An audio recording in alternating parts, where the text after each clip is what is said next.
अस्सलामु अलैकुम वरहमतुल्लाहि वबरकातुहू। उम्मीद है स्टूडेंट्स आप सब खैर से होंगे और स्टैटिस्टिक्स के इन लेक्चर्स को आप एंजॉय कर रहे होंगे। स्टूडेंट्स आज है यूनिट नंबर 2 में लेक्चर नंबर 3 और आज के कंटेंट्स है mathematical expectation and mathematical expectation of a function of a discrete random variable and properties of mathematical expectation। यानी आज की इस लेक्चर में हम ये डिस्कस करेंगे कि मैथमेटिकल एक्सपेक्टेशन क्या है, mathematical expectation of a function of A discrete random variable क्या है, यानी जो डिस्क्रीट रैंडम वेरिएबल का जो हम फंक्शन ले लेते हैं उसका मैथमेटिकल एक्सपेक्टेशन हम किस तरह लेंगे और मैथमेटिकल एक्सपेक्टेशंस की क्या प्रॉपर्टीज़ है। आज के लेक्चर में इंशाल्लाह इनको क्लियर करेंगे, लेकिन इसको डिस्कस करने से पहले अगर आप इस चैनल पर नए हैं तो मेरा रिक्वेस्ट है कि सबसे पहले आप इस चैनल को सब्सक्राइब करें और साथ ही बेल आइकन को प्रेस करें ताकि हर एक नई वीडियो आपको वक्त पर तरतीब से मिलता रहे। अच्छा स्टूडेंट, सबसे पहले मैथमेटिकल एक्सपेक्टेशन को डिस्कस करते हैं कि मैथमेटिकल एक्सपेक्टेशन क्या है।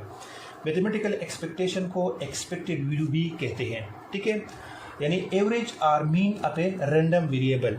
क्या मतलब ये है कि जब हम सिंपल डेटा को ले लेते थे तो सिंपल डेटा का हम मीन यानी एवरेज फाइंड करते थे, तो उसको हम एक्स बार से डिनोट करते थे। X bar is equal to summation X I divide by N, इस तरह हम उसका मीन यानी एवरेज फाइंड करते थे। लेकिन जब हमारे पास रैंडम वेरिएबल हो तो रैंडम वेरिएबल का भी एक मीन होता है, एक एवरेज होता है, तो उसको जब हम फाइंड करते हैं तो उसे हम एक्सपेक्टेड वैल्यू या मैथमेटिकल एक्सपेक्टेशन कहते हैं और इसको हम ई ऑफ एक्स से डिनोट करते हैं। और जब हमारे पास रैंडम वेरिएबल डिस्क्रीट हो, ठीक है, तो फिर उसका फार्मूला इस तरह होगा मैथमेटिकल एक्सपेक्टेशन का, E of X is equal to summation I is equal to 1 up to N X I into P of X I. यानी जब वो डिस्क्रीट रैंडम वेरिएबल हो तो यहाँ पर हम समेशन का यूज़ करेंगे, यानी यहाँ पर हम समेशन को इस्तेमाल करेंगे, ठीक है, समझ में आ गई। अच्छा स्टूडेंट्स, अब मैथमेटिकल एक्सपेक्टेशन के लिए कुछ एग्जांपल्स करते हैं कि मैथमेटिकल एक्सपेक्टेशन को हम डिस्क्रीट रैंडम वेरिएबल के लिए किस तरह फाइंड करेंगे। अच्छा स्टूडेंट्स, अब एग्जांपल की तरफ आते हैं। एग्जाम्पल में हमें एक डिस्क्रीट प्रोबेबिलिटी डिस्ट्रीब्यूशन दिया गया है, ठीक है। प्रोबेबिलिटी डिस्ट्रीब्यूशन हम ऑलरेडी पढ़ चुके हैं कि प्रोबेबिलिटी डिस्ट्रीब्यूशन क्या है। जब हमारे पास एक रैंडम वेरिएबल हो और इसके साथ उसके रिस्पेक्टिव प्रोबेबिलिटीज़ हो, ठीक है, तो उसको हम प्रोबेबिलिटी डिस्ट्रीब्यूशन कहते हैं। ये हमारे पास अब डिस्क्रीट प्रोबेबिलिटी डिस्ट्रीब्यूशन है क्योंकि ये जो रैंडम वेरिएबल है ये हमारे पास क्या है, डिस्क्रीट रैंडम वेरिएबल है। तो ये हमें एक प्रोबेबिलिटी डिस्ट्रीब्यूशन दिया गया है और अब हमें कहते हैं कि फाइंड एक्सपेक्टेड वैल्यू और ई ऑफ एक्स, यानी आपने ई ऑफ एक्स को फाइंड करना है, ठीक है। और हम ये जानते हैं कि जब हमारे पास डिस्क्रीट रैंडम वेरिएबल हो तो हमारे पास ई ऑफ एक्स इस तरह होगा, x इज इक्वल टू, यहाँ पर x क्या है, 0 to 3 है, तो यहाँ पर हम 0 to 3 इसकी लिमिट लेंगे, ठीक है, और यहाँ पर लेंगे x into p of x, ये हमारे पास फार्मूला बन जाता है। तो यहाँ पर क्या है, यहाँ पर अब हम क्या करेंगे, x और p ऑफ x, यानी यहाँ पर हम वैल्यूज को पुट करेंगे। यहाँ पर सबसे पहले हम 0 को पुट करेंगे और यहाँ पर 0 की प्रोबेबिलिटी, तो ये हमारे पास 0 है और 0 की प्रोबेबिलिटी क्या है, 1/7 है। यानी इसका मतलब ये हुआ, यानी x की जो वैल्यूज है और इसकी प्रोबेबिलिटीज़ है, इसको हम आपस में क्या करेंगे, मल्टीप्लाई करेंगे। तो x हमारे पास क्या है, 0 है और इसकी प्रोबेबिलिटी है 1/7, तो ये हमारे पास सब इस तरह आ जाएगा, p ऑफ x ये आ जाएगा 0, ठीक है। अब इस 1 को 3/7 से मल्टीप्लाई करेंगे तो हमारे पास आ जाएगा 3/7। अब इस 2 को इस 2/7 से मल्टीप्लाई करेंगे तो हमारे पास आ जाएगा 4/7। अब इस 3 को 1/7 से मल्टीप्लाई करेंगे तो हमारे पास आ जाएगा 3/7, ठीक है। अब इसका हम क्या निकालेंगे, टोटल निकालेंगे। यहाँ पर ये कहते हैं कि इसको सम करें, इसका टोटल निकालें। तो अब इसकी हम टोटल निकालते हैं, 3, 4 और 7 और 7 एंड प्लस 3, तो इससे आता है 10/7। तो हमारे पास जो एक्सपेक्टेशन यानी एक्सपेक्टेड वैल्यू, मैथमेटिकल एक्सपेक्टेशन या एक्सपेक्टेड वैल्यू जो आती है उसकी वैल्यू है 10/7, ठीक है, समझ में आ गई। अच्छा स्टूडेंट्स, नेक्स्ट क्वेश्चन है डिस्क्रीट रैंडम वेरिएबल से उसकी वैल्यूज है x1 is equal to 3, x2 is equal to 8 and x3 is equal to 10, ठीक है। यानी ये 3 वैल्यूज़ हमें दी गई है x की, और इसकी रिस्पेक्टिव प्रोबेबिलिटीज़ यानी p ऑफ x1 यानी x1 की प्रोबेबिलिटी ये 0.2 है, इसी तरह p ऑफ x2 यानी x2 की प्रोबेबिलिटी ये 0.7 है, और x3 की प्रोबेबिलिटी ये 0.1 है। यानी अब हमें ये कहते हैं कि फाइंड द एक्सपेक्टेड वैल्यू, यानी e ऑफ x आपने फाइंड करना है, ठीक है। और e ऑफ x हम जानते हैं कि जब डिस्क्रीट रैंडम वेरिएबल हो तो ये इक्वल होगा i is equal to 1 up to n xi into p of xi, ठीक है। तो जब हम इसको एक्सपेंड करते हैं तो हमारे पास आता है x1 and to p of x1, ठीक है, plus x2 into p of x2 plus x3 into p of x3। यानी हमारे पास एक x1 है, एक x2 है और एक x3 है। तो हम इसको एक्सपेंड करते हैं, इस समेशन को हम एक्सपेंड करते हैं। तो जब हम इसको एक्सपेंड करते हैं तो 1 अप टू n, यानी यहाँ पर 1 अप टू 3 होगा, यही जनरल फॉर्म है 1 अप टू n, और यहाँ पर 1 अप टू 3 होगा क्योंकि हमारे पास x कितने हैं 3 है, ठीक है। तो यहाँ पर हम 1 अप टू 3 फुट करेंगे, ठीक है। अब हमारे पास x1 की वैल्यू है 3 और p ऑफ x1 की यानी इसकी प्रोबेबिलिटी है 0.2 प्लस x2 की वैल्यू है 8 और एक p ऑफ x2 की वैल्यू है 0.7 प्लस x3 की वैल्यू है 10 और p ऑफ x3 की वैल्यू है 0.1, ठीक है। जब हम इसको मल्टीप्लाई करते हैं तो हमारे पास आता है 0.6। जब इन दोनों को आपस में मल्टीप्लाई करते हैं तो ये हमारे पास आता है 5.6, और इसको जब हम मल्टीप्लाई करते हैं तो हमारे पास आता है 1, ठीक है। और जब हम इन सब को आपस में ऐड करते हैं तो हमारे पास आता है 7.2, यानी एक्सपेक्टेड वैल्यू जो हमारे पास इसकी आती है वो क्या है 7.2, ठीक है। समझ में आ गई। अच्छा स्टूडेंट्स, अब आते हैं mathematical expectation of a function of discrete random variable. अगर हमारे पास एक डिस्क्रीट रैंडम वेरिएबल का फंक्शन हो, ठीक है, और उसका मैथमेटिकल एक्सपेक्टेशन हमने निकालना है तो हम किस तरह निकालेंगे। इससे पहले हम ये पढ़ चुके हैं कि फंक्शन क्या है। जब हम डिस्क्रीट रैंडम वेरिएबल का यानी स्क्वायर ले लेते हैं या इसको किसी कांस्टेंट के साथ मल्टीप्लाई या ऐड करते हैं या कोई वैल्यू को रैंडम वेरिएबल से डिवाइड करते हैं तो ये हमारे पास क्या कहलाते हैं, ये सभी फंक्शन कहलाते हैं। और फंक्शन को हम h ऑफ x से डिनोट करते हैं, ठीक है। जब हम h ऑफ x के साथ e लिखेंगे तो इसका मतलब ये है कि हमने इस फंक्शन का मैथमेटिकल एक्सपेक्टेशन निकालना है। तो ये फर्दर इसी तरह इक्वल होगा e of h of x is equal to summation h of x into p of x। यानी अगर यहाँ पर h ऑफ x ये क्या है, इससे हम फंक्शन को रिप्रेजेंट करते हैं। अगर इस h ऑफ x की जगह x स्क्वायर हो तो यहाँ पर x स्क्वायर होगा। अगर यहाँ पर ax प्लस b हो तो यहाँ पर ax प्लस b होगा। अगर यहाँ पर 1 ओवर x हो तो यहाँ पर क्या होगा 1 ओवर x होगा। बहुत सिंपल है, यानी यहाँ पर जो भी फंक्शन हो, ठीक है, जिसका हम एक्सपेक्टेशन ले लेते हैं तो यहाँ पर समेशन के बाद वही फंक्शन हम लेंगे, ठीक है। और n2 उसकी प्रोबेबिलिटी जो रिस्पेक्टिव प्रोबेबिलिटीज है वो प्रोबेबिलिटीज हम लेंगे, ठीक है। तो ये हमारे पास mathematical expectation of a function of discrete random variable बन जाएगा। यहाँ पर हम एक एग्जांपल लेते हैं। लेट्स सपोज हमारे पास ये एक्स स्क्वायर क्या है, ये एक फंक्शन है। किस चीज का फंक्शन है, रैंडम वेरिएबल का। और रैंडम वेरिएबल कौन सा है, डिस्क्रीट रैंडम वेरिएबल है, ठीक है। जब हम इसका मैथमेटिकल एक्सपेक्टेशन ले लेते हैं तो हम यहाँ पर ई ऑफ एक्स स्क्वायर लेंगे इज इक्वल टू, तो यहाँ पर क्या है एक्स स्क्वायर है, तो यहाँ पर समेशन की बाद हम क्या लिखेंगे, डायरेक्ट एक्स स्क्वायर लिखेंगे, ठीक है, into P of X. तो ये हमारे पास एक्स स्क्वायर यानी इस फंक्शन का मैथमेटिकल एक्सपेक्टेशन बन जाएगा। अच्छा स्टूडेंट्स, अब किसी फंक्शन का मैथमेटिकल एक्सपेक्टेशन किस तरह निकालेंगे इस एग्जांपल में ये सीखते हैं। ये हमारे पास एक रैंडम वेरिएबल है, डिस्क्रीट रैंडम वेरिएबल है। इसमें -2, 1 एंड 3 ये वैल्यूज है, ठीक है। और इसकी प्रोबेबिलिटीज 1 ओवर 3, 1 ओवर 6 और 1 ओवर 2 है।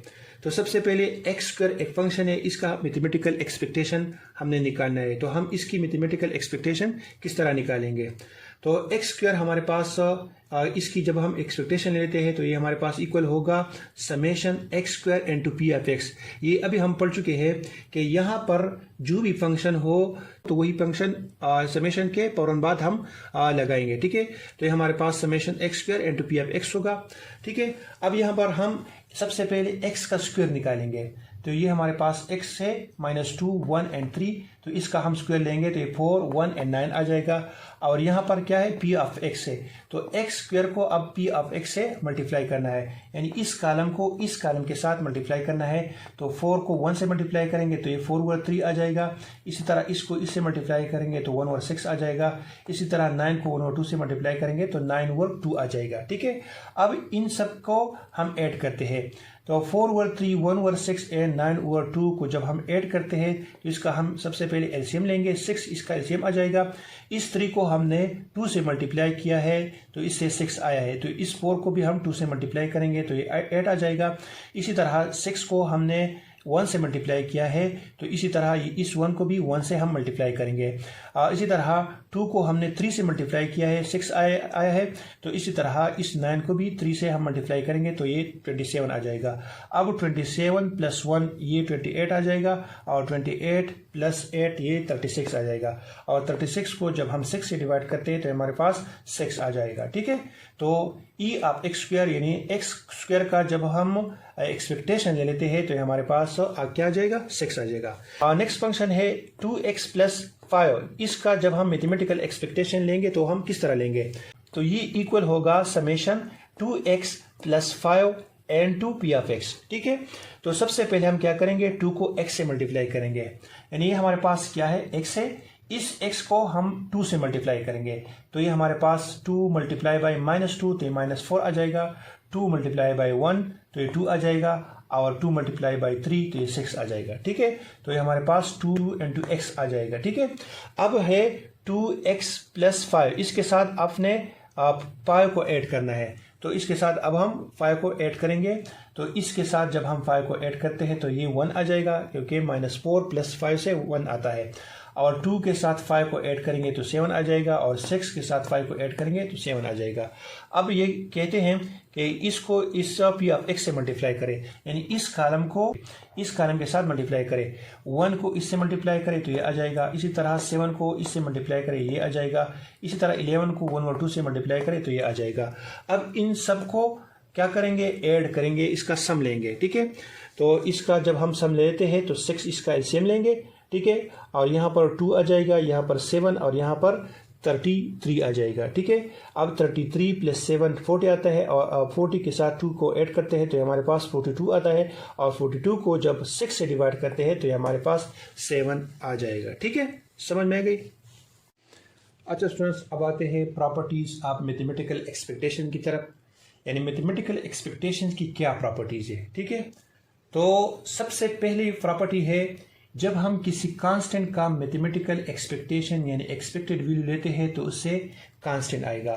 जैसे हम सिंपल डेटा में जब कांस्टेंट का मीन यानी एवरेज लेते थे तो उसका मीन यानी एवरेज क्या आता था, कांस्टेंट आता था। तो यहाँ पर भी कांस्टेंट का मीन यानी एक्सपेक्टेड वैल्यू क्या आएगा, कांस्टेंट आएगा। वही कंसेप्ट यहाँ पर यूज हुआ है। ठीक है, अब हम ये प्रूव करते हैं कि इससे कांस्टेंट कैसे आता है। ठीक है, तो लेफ्ट हैंड साइड को हम ले लेते हैं ई ऑफ सी और E of C further equal है summation C into P of X. ये हम पढ़ चुके हैं कि यहाँ पर अगर सी हो तो यहाँ पर सी होगा, यहाँ पर x हो तो यहाँ पर x होगा, यहाँ पर x स्क्वायर हो तो यहाँ पर x स्क्वायर होगा, यानी यहाँ पर जो भी वैल्यू हो तो वो वैल्यू हम समेशन के फौरन बाद लिखेंगे। ठीक है, अब यहाँ पर c हमारे पास एक कांस्टेंट वैल्यू है तो इस c को हम बाहर निकालते हैं। ठीक है, क्योंकि c पे हम समेशन को अप्लाई नहीं कर सकते क्योंकि हमारे पास एक कांस्टेंट वैल्यू है और समेशन को p ऑफ x से अप्लाई करते हैं। ठीक है, तो ये हमारे पास c into P of x आ जाएगा और ये हम पढ़ चुके हैं कि समेशन p ऑफ x ये हमारे पास क्या है, इसका मतलब ये है कि सम ऑफ टोटल प्रोबेबिलिटी और इक्वल है किस चीज़ का, 1 का। तो यहाँ पर हम 1 लिखेंगे और c को जब 1 से हम मल्टीप्लाई करते हैं तो हमारे पास c आ जाएगा। ठीक है, समझ में आ गई? अच्छा जी, नेक्स्ट प्रॉपर्टी है कि जब हम एक रैंडम वेरिएबल लेते हैं और इसके साथ एक कांस्टेंट को मल्टीप्लाई करते हैं और फिर इसके साथ एक और कांस्टेंट को ऐड करते हैं, ठीक है, और इसका हम जब एक्सपेक्टेड वैल्यू या मैथमेटिकल एक्सपेक्टेशन लेते हैं तो ये हमारे पास इक्वल होगा a into e of x plus b, ठीक है। अब हम लेफ्ट हैंड साइड को ले लेते हैं और इसको एक्सपेंड करते हैं। जब हम इसको एक्सपेंड करते हैं तो हमारे पास आएगा summation a into x plus b into p of x, ठीक है। अब समेशन और p ऑफ x को सबसे पहले इस टर्म पे अप्लाई करेंगे और फिर समेशन और p ऑफ x को इस b पर अप्लाई करेंगे, ठीक है। तो ये हमारे पास आ जाएगा summation ax into p of x और ये हमारे पास आ जाएगा summation b into p of x, ठीक है। अब यहाँ पर ये a क्या है, ये कांस्टेंट है, तो इसको हम बाहर निकालते हैं तो ये हमारे पास आ जाएगा summation x into p of x, ठीक है, ये टर्म आ जाएगा। इसी तरह यहाँ पर ये b एक कांस्टेंट है तो इस b को हम बाहर निकालते हैं और ये हमारे पास आ जाएगा समेशन p ऑफ x। अब ये summation x into p of x ये किस चीज के इक्वल है, ये हमारे पास एक्सपेक्टेड वैल्यू यानी रैंडम वेरिएबल का जो मीन ले लेते हैं, ठीक है, उस मीन का हमारे पास इक्वल है। तो ये हमारे पास e ऑफ x आ जाएगा, ठीक है, और ये हमारे पास क्या है, total probability, sum of total probability है, तो ये हमारे पास क्या है, इक्वल टू 1 है। तो यहाँ पर हम 1 लिखेंगे तो a into e of x और प्लस और b को 1 से मल्टीप्लाई करते हैं तो ये हमारे पास a into e of x plus b आ जाएगा। तो ये भी प्रूफ हो गया, समझ में आ गई, ठीक है। अच्छा स्टूडेंट्स, अब फोर्थ नंबर प्रॉपर्टी है e of x plus c, यानी जब हम किसी रैंडम वेरिएबल के साथ कांस्टेंट को ऐड करते हैं तो ये हमारे पास इक्वल होगा e of x plus c, यानी जब हम रैंडम वेरिएबल का एक्सपेक्टेड वैल्यू लेते हैं, ठीक है, और इसके साथ हम कांस्टेंट को ऐड करते हैं तो ये दोनों क्या होंगे, सेम होंगे। अब इससे ये कैसे आता है, इसको हम प्रूव करते हैं। तो लेफ्ट हैंड साइड को ले लेते हैं e of x plus c और ये e of x plus c equal होगा summation x plus c into p of x, ठीक है। अब हमने समेशन और p ऑफ x को x के साथ और फिर समेशन और p ऑफ x को c के साथ मल्टीप्लाई करना है, ठीक है। तो ये हमारे पास summation x into p of x आ जाएगा और ये हमारे पास आ जाएगा summation c into p of x, ठीक है। अब ये हमारे पास summation x into p of x ये हम ऑलरेडी पढ़ चुके हैं कि summation x into p of x जो है ये क्या है, ये equal to e of x है, ठीक है, यानी एक्सपेक्टेड वैल्यू ऑफ x की इक्वल है। तो ये हमारे पास e ऑफ x के इक्वल आ जाएगा और ये हमारे पास c जो है कांस्टेंट है तो कांस्टेंट को हम बाहर निकालते हैं, ठीक है, और समेशन को p ऑफ x पे अप्लाई करते हैं, ठीक है। और ये अब हमारे पास इक्वल टू 1 है क्योंकि हमारे पास टोटल प्रोबेबिलिटी है तो ये इक्वल टू 1 होगा और c को जब हम 1 से मल्टीप्लाई करते हैं तो ये c आ जाएगा। तो ये प्रूफ हो गया कि e of x plus c equal आएगा e of x plus c के, ठीक है, समझ में गई।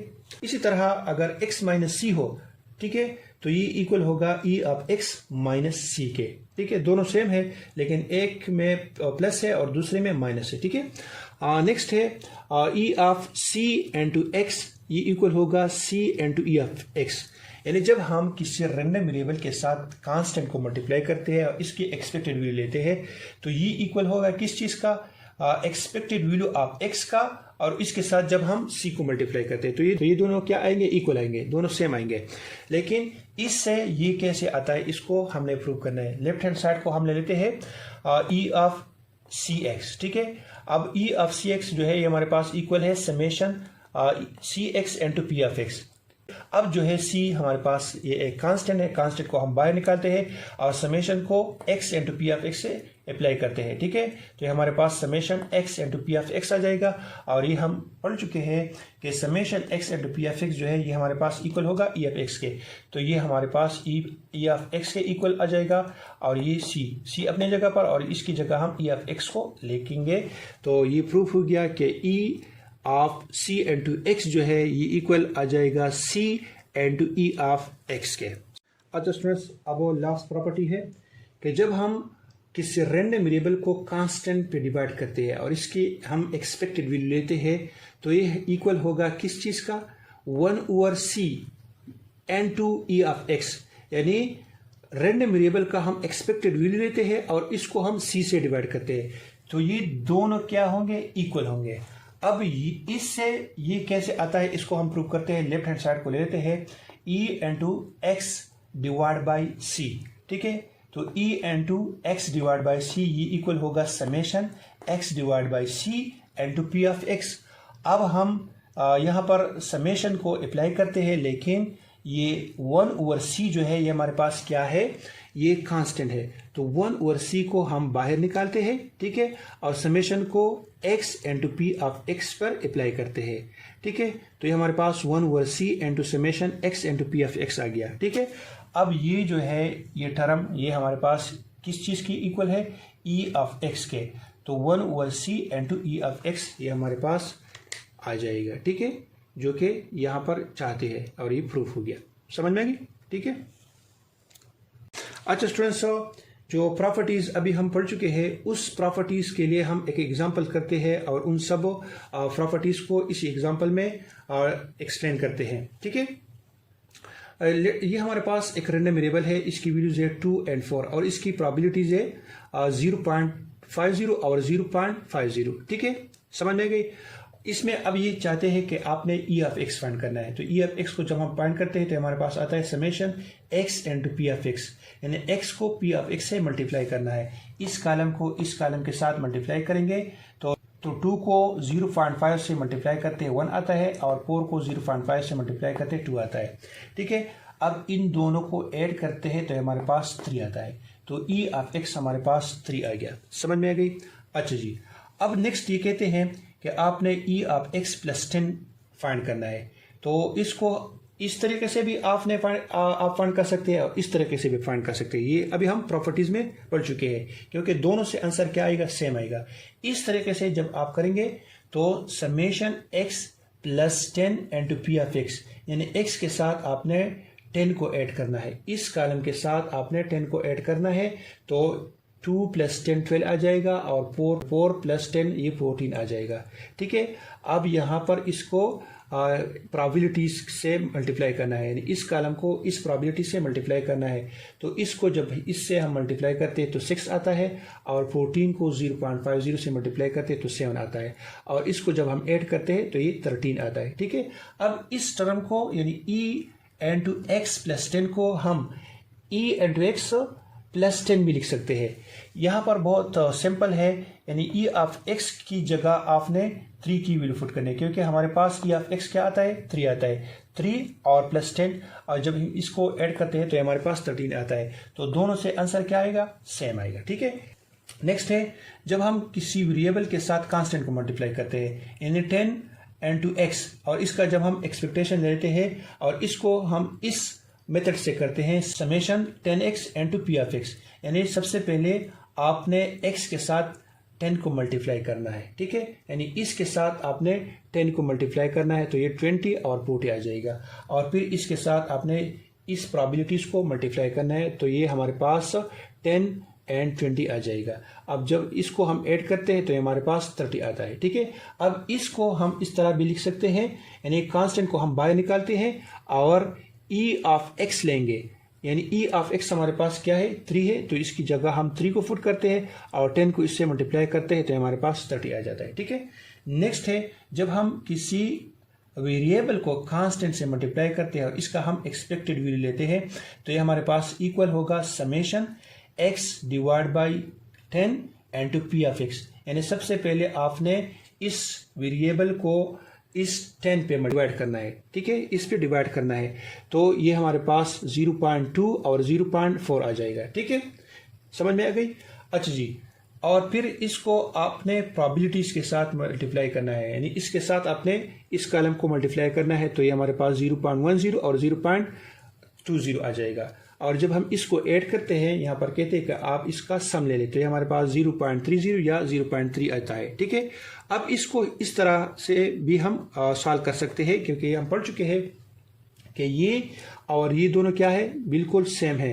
यानी इसको हम इस तरह लिख सकते हैं कि आपने कांस्टेंट को बाहर निकालना है, ठीक है, और e आप x लेना है, यानी रैंडम वेरिएबल का आपने एक्सपेक्टेड वैल्यू लेनी है। समझ में गई। तो एक्सपेक्टेड वैल्यू जो है हमारे पास इक्वल है 3 के, ठीक है। और 3 को जब हम 1 से मल्टीप्लाई करते हैं 3 आता है, और 3 को जब 10 से डिवाइड करते हैं तो हमारे पास 0.3 आ जाएगा।